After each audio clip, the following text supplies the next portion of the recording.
بسم اللہ الرحمن الرحیم۔ محمد ذیشان آپ سب سے مخاطب ہے۔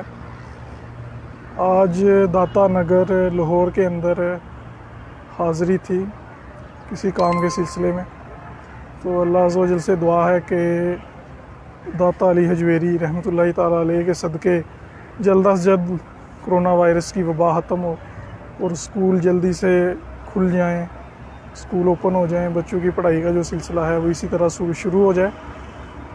آپ کے سامنے ایک عرض لے کر حاضر ہوا تھا کہ پہلے بھی میں نے عرض کیا کہ بچوں کو اگر ہم سکھانا چاہتے ہیں تو ہمیں عملی طور پر بچوں کو بتانا پڑے گا کہ یہ کام ایسے کرنا ہے۔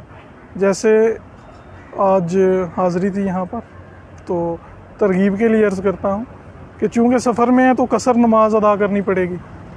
اگر آپ 92 کلومیٹر سے زیادہ سفر کرتے ہیں اپنے شہر سے یا اپنے علاقے سے باہر، 92 کلومیٹر سے زیادہ سفر ہو اگر آپ کا، تو قصر نماز آپ کو پڑھنی پڑتی ہے۔ جیسے فرض 4 ہیں ظہر کے تو 2 فرض پڑھنے پڑیں گے، عصر کے 4 ہیں تو 2 فرض پڑھنے پڑیں گے، مغرب کی قصر نہیں ہوگی، 3 ہی فرض پڑھیں گے، پوری نماز پڑھیں گے۔ اسی طرح عشاء میں 2 فرض پڑھیں گے 4 کی جگہ، اور وتر 3 ہی پڑھنے پڑیں گے۔ تو یہ چیز ہے کہ قصر جو نماز جو ہے یہ واجب ہے، اگر قصر نہیں کریں گے تو اس کا گناہ ہے، ٹھیک ہے۔ تو یہ بھی چیز ہمیں اسٹوڈنٹس کو بتانی پڑے گی کہ قصر نماز کیا ہوتی ہے۔ تو سفر میں اگر ہوں گے تو قصر نماز ادا کرنی پڑے گی، یہ اگر ہم بچوں کو بتائیں گے پھر ہی ان کو پتہ چلے گا۔ تو اسی طرح دوسری بات ہے کہ آج چونکہ لاہور کا سفر تھا تو فیمیل فیملی ممبرز جو ہیں وہ بھی ہمارے ساتھ تھے، تو فیمیل کا نماز کا ایک پرابلم ہوتا ہے کہ فیمیل کہاں پہ نماز پڑھیں۔ تو ترغیب کے لیے عرض کر رہا ہوں کہ اسٹوڈنٹس کو ترغیب ملے، بچوں کی تربیت ہو۔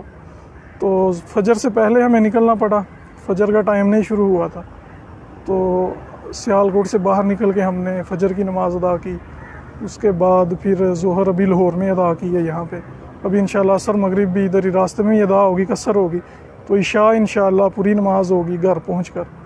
تو یہ چیز ہے کہ اگر ہمیں نماز کا وقت کا پتہ ہو اور یہ پتہ ہو کہ قصر میں کوئی اتنا مشکل نہیں، 4 فرضوں کی جگہ 2 فرض ہو جانے، مغرب میں کوئی قصر نہیں ہے، فجر کی کوئی قصر نہیں ہے۔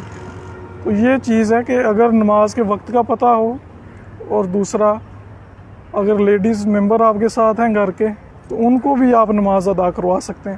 جیسے مساجد میں بھی کوئی مطلب کہ مسجد کا نکر کوئی ایسی ہوگی جہاں پہ پردے کا انتظام ہو سکتا ہے، وہاں پہ ادا کی جا سکتی ہے۔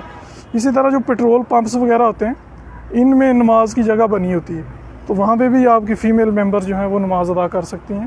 تو ہم اپنے اسٹوڈنٹس کو بھی اسی طرح اپنے بچوں کو سکھا سکتے ہیں کہ قصر کیسے، سفر میں کیسے نماز ادا کی جا سکتی ہے، کیونکہ بعض اوقات ایسا ہوتا ہے کہ اچھے خاصے نمازی لوگ ہوتے ہیں لیکن سفر میں نماز چھوڑ دیتے ہیں۔ تو یہی آپ سے عرض کرنا تھا، بہت شکریہ۔